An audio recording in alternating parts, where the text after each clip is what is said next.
सहकाचार्य इतिहास।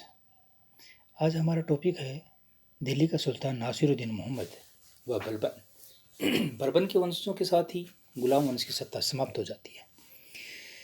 नासिरुद्दीन मोहम्मद 1246 में दिल्ली की गद्दी पर बैठता है।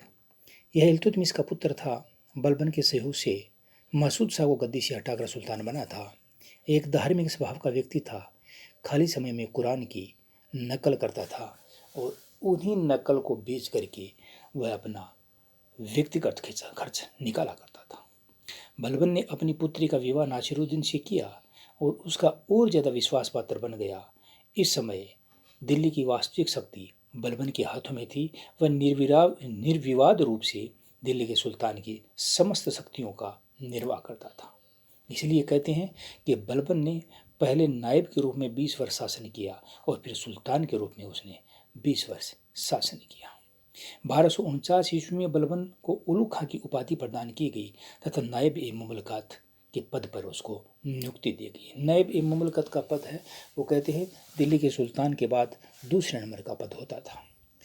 बलबन का धीरे धीरे विरोध होने लगा। 1253 ईस्वी में भारतीय मुसलमानों के नेता इमामुद्दीन रेहान बलबन के स्थान पर नायब बना और 1 वर्ष उसने शासन संचालन किया, लेकिन वो ढंग से शासन नहीं चला पाया। जब शासन व्यवस्था स्थिर होने लगी तो नासिरुद्दीन महमूद ने बलबन को पुनः यानी 1254 ईस्वी में ही अपना नायब बनाया। उस समय दिल्ली का इतिहासकार मिनहाजुद्दीन सिराज था, जिसने तबकात नासिरी नामक पुस्तक लिखी थी। उसने यह पुस्तक सुल्तान को समर्पित की थी। यह सुल्तान का मुख्य काजी था। मिनहाज ने नासिरुद्दीन को दिल्ली का आदर्श सुल्तान माना है। नासिरुद्दीन अपनी साधारण आदतों के कारण दरवेश राजा के नाम से जाना जाता था। 1265 में नासिरुद्दीन की मृत्यु हो गई और उसकी मृत्यु के बाद बलबन दिल्ली का शासक बना। बलबन 1265 ईस्वी से 1237 ईस्वी तक सुल्तान के पद पर रहा। बलबन का मूल नाम बहाउद्दीन था और उसे मंगोलों ने ख्वाजा जमालुद्दीन को बेच दिया था। बलबन भी इलबारी तुर्क था। बलबन ने सुल्तान बनने से पहले 20 वर्ष तक नासिरुद्दीन मोहम्मद के वजीर के रूप में कार्य करता हुआ सुल्तान की समस्त शक्तियों का उसने उपयोग किया। सुल्तान न होते हुए भी वह सुल्तान के छत्र का उपयोग किया करता था, क्योंकि नासिरुद्दीन केवल धार्मिक प्रवृत्ति का था। वह राजकाज में कोई रुचि नहीं रखता था। बलबन का राजत्व सिद्धांत लोह व रक्त की नीति व प्रतिष्ठा, शक्ति व न्याय पर आधारित था। उसके अनुसार सुल्तान संसार में ईश्वर का प्रतिनिधि है, यानी नायब एक खुदाई, और पैगंबर के बाद सुल्तान का स्थान है। बलबन ने अपने पुत्र बुगरा खां को कहा कि राजा में देवत्व का अंश होता है, उसकी समानता कोई नहीं कर सकता। इसलिए प्रत्येक व्यक्ति को राजा की यानी सुल्तान की बात का आंख मूंद करके स्वागत करना चाहिए। बर्नी ने अपनी पुस्तक तारीख फिरोजशाही में बलबन के राजत्व सिद्धांत की विस्तृत विवेचना की है। सुल्तान की प्रतिष्ठा बढ़ाने के लिए बलबन ने चालीसा का दमन बड़े क्रूर तरीके से किया। उसने एक एक करके शक्तिशाली सरदारों को अपने मार्ग से हटा दिया। ये चालीसा मंडल वही था जिसका किसी समय इल्तुतमिश ने निर्माण किया था। बदायूं के गवर्नर बकबक को जनता के सामने कोड़ों से पिटवाया। अवध के शासक हैवात खां को भी 500 कोड़े लगवाए। बंगाल के तुगरी खाल से पराजित होने पर अवध के शासक अमीन खां को अयोध्या के फाटक पर लटकवा दिया। ये काम उसने जनता के सामने किए ताकि सुल्तान का जनता में और अमीरों में भय व्याप्त हो। बलबन ने स्वयं को फिरदौसी के शाहनामा में वर्णित अफरे सियाब का वंशज माना एवं शासन को ईरानी आदर्श के आधार पर व्यवस्थित किया। इसलिए उसने, क्योंकि वह चाहता था कि कोई भी व्यक्ति ऐसा न समझे कि सुल्तान किसी नीच कुल का है, क्योंकि अफरा सियाब से जोड़ने का मतलब यह था कि अपने आप को कुलीन वर्ग का दर्शाना। वह कहता था कि सुल्तान के पद पर उच्च कुल का व्यक्ति ही होना चाहिए। बलबन ने सैनिक सेवाओं के बदले दी हुई जागीरों की जांच करवाई तथा अयोग्य सैनिकों को पेंशन देकर के सेवा से मुक्त कर दिया। उसकी जगह पर योग्य सैनिकों को अपनी सेवा में लिया। बलबन के समय वजीर का महत्व घट गया। नायब का पद समाप्त हो गया, क्योंकि बलबन स्वयं सुल्तान का वजीर नायब ये रहा था और समस्त शक्तियों का उपभोग करता था। वह चाहता था कि उसकी तरह कोई व्यक्ति इन शक्तियों का प्रयोग न करे ताकि उनके मृत्यु के बाद उसके वंशों से वो सत्ता छीन ले। इतना वो शक्तिशाली किसी को नहीं बनाना चाहता था। सामंता की गतिविधियों पर नजर रखने के लिए उसने गुप्तचर विभाग दीवान ए बरीद की स्थापना की। पहली बार बलबन ने गुप्तचर विभाग की स्थापना की थी और इसका मुख्य उद्देश्य यह था कि साम्राज्य में होने वाली कोई भी ऐसी चीज जिसकी जानकारी बलबन को ना हो, ऐसा वह होने नहीं देना चाहता था, क्योंकि वह चाहता था कि हर छोटी सी छोटी बात की उन तक जानकारी होनी चाहिए। इसलिए वह बड़े योग्य व्यक्तियों को गुप्तचर नियुक्त करता था। उनके अमीर थे, वो भी कहते हैं कि खुल करके बात नहीं कर पाते थे, क्योंकि उन्होंने उनके घरों में स्थित नौकरों का पर भी भरोसा नहीं था कि वो हो सकते हैं कि बलबन के गुप्तचर हों। बलबन ने दीवान ए अर्ज की स्थापना की। ये सेनापति का विभाग था और इमाद उल मुल्क को सेना अध्यक्ष पद पर नियुक्त किया था। अपनी प्रतिष्ठा बढ़ाने के लिए दरबार में गैर इस्लामी प्रथाओं की शुरुआत की। उसने सीधा घुटनों के बल पर बैठकर सुल्तान के समक्ष सिर झुकाना होता है और पापोस ये सुल्तान के पैर चूमना है जैसी ईरानी प्रथाएं तथा नौरोज का त्यौहार, ये ईरान का ही त्यौहार था, एक मनाना आरंभ कर दिया। अपने पुत्रों के भी ईरानी यानी फारसी नाम रखे उसने, जैसे कैकोबाद, कैखुसरो, केमर्स आदि, क्योंकि वह चाहता था कि ईरान के शाहों के जो तड़क भड़क राशि ठाठ बाट होते थे वह यहाँ भी अपनाना चाहता था, क्योंकि सुल्तान का पद गरिमामय होता है। इसलिए इस तरह की दरबार में चकाचौंध होनी जरूरी मानता था। मंगोल आक्रमण से बचने के लिए उत्तरी पश्चिमी सीमा पर किलों की एक श्रृंखला बनाई। बलबन ने संपूर्ण सीमांत प्रदेशों को दो भागों में विभाजित कर दिया। सोनम व समाना के प्रांत छोटे पुत्र बुगरा खां को, मुल्तान, सिंध, लाहौर को बड़े पुत्र महमूद खां को सौंपी। बलबन का बड़ा पुत्र मोहम्मद 1286 में तैमूर के नेतृत्व में हुए मंगोल आक्रमण का सामना करते हुए मारा गया। शाहजादा महमूद को बलबन ने शहीद की उपाधि दी थी। बलबन की आशाओं के अंदर यही महमूद था, इसलिए उसकी मृत्यु ने उसको कमजोर बना दिया।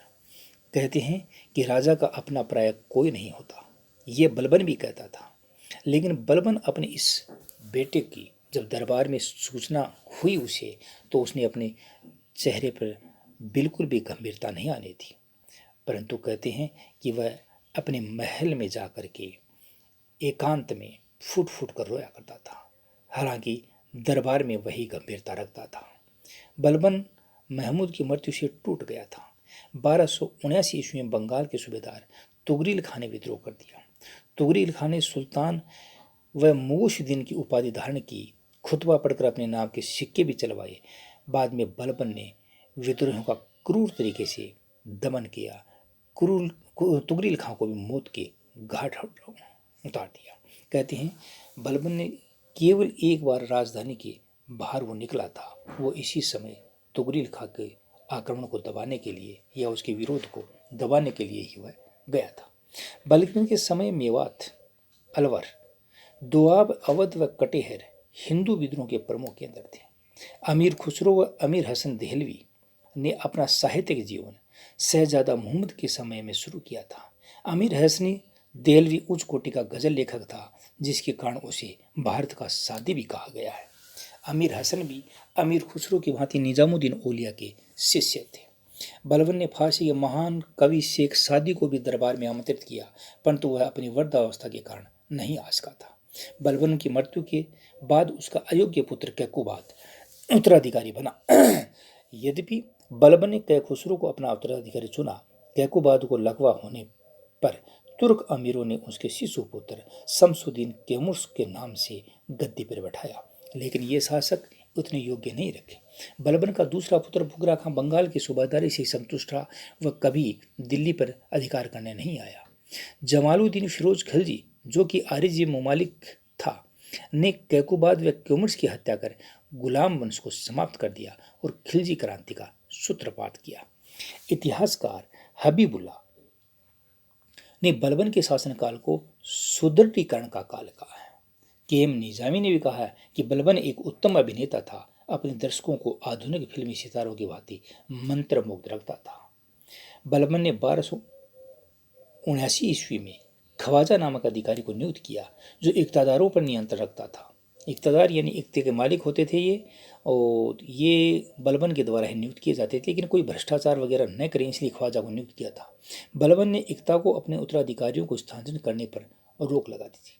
बलबन ने आदेश दिया था कि अधिशेष की राशि, जिसे सरप्लस कहना चाहिए, सरप्लस रेवेन्यू, इक्ता से सुल्तान के कोषागार में भेजी जाए।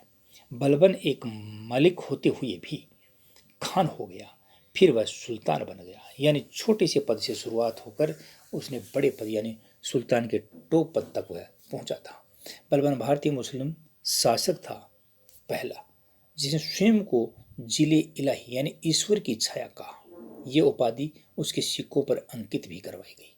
बलबन का वजीर ख्वाजा हसन बसरी था, किंतु वह अधिक प्रभावी न बन सका क्योंकि बलबन के काल में वजीर की शक्तियां न्यूनतम बिंदु पर जा चुकी थी। बलबन साधारण व्यक्तियों से नहीं मिलता था। बलबन कहा करता था कि जब मैं किसी तुच्छ परिवार के व्यक्ति को देखता हूँ तो मेरे शरीर के प्रत्येक नाड़ी क्रोध से उत्तेजित हो जाती है। इसका सिर्फ एक ही कारण था कि बलबन चाहता था कि कोई, क्योंकि वो दास रह चुका था, इसलिए कोई उसे नीच जाति का न समझे। वह अपने आप को ये कुलीन दर्शाने के लिए किया करता था। इतिहासकार बर्नी लिखता है कि बलबन की मृत्यु से दुखी हुए मलिकों ने अपने वस्त्र फाड़ डाले। सुल्तान को शव को कब्रिस्तान तक ले जाते हुए अपने सिरों पर धूल फेंकी। वह 40 दिन तक बिना बिस्तर के जमीन पर सोया। ये उसके बारे में कहा जाता है। लेकिन ये बात माननी पड़ेगी, बलबन का जो शासन था वो बड़ा कठोर शासन था। उसमें किसी को भी न तो बोलने की आज़ादी थी और न स्वतंत्र काम करने की आज़ादी थी। सारा बलबन के इशारे पर ही काम हुआ करता था। लेकिन बलबन के बारे में इतना जरूर कहा जाता है कि उसने जो अब तक सुल्तान का पद आयाराम और गयाराम था उसको स्थिरता प्रदान की थी, और सुल्तान के पद को पुनः प्रतिष्ठित करने का भी प्रयास बलबन ने किया था, चाहे वो रक्त या लोह की नीति से किया। रक्त या लोह की नीति का मतलब होता है कि कोई भी व्यक्ति गलती करता है तो उसको कठोरतम सजा दी जाती है, वो किसी को माफ़ नहीं करता था। लेकिन बलबन की मृत्यु के बाद वही सुल्तानों की आयाराम और गयाराम की स्थिति पुनः आ गई। उसके बाद उसके बेटे पुत्र 2-3 सुल्तान बने और 1290 ईस्वी में जलालुद्दीन खिलजी ने सत्ता अपने हाथ में ले ली, और इसी के साथ गुलाम वंश समाप्त हो जाता है 1290 में, क्योंकि खिलजी न तो कभी उनके पूर्वज गुलाम रहे और न स्वयं गुलाम रहे। इसलिए गुलाम वंश की स्थापना जो कुतुबुद्दीन ऐबक ने 1206 ईस्वी में शुरू की थी वह 1290 में आकर के समाप्त होता है। धन्यवाद।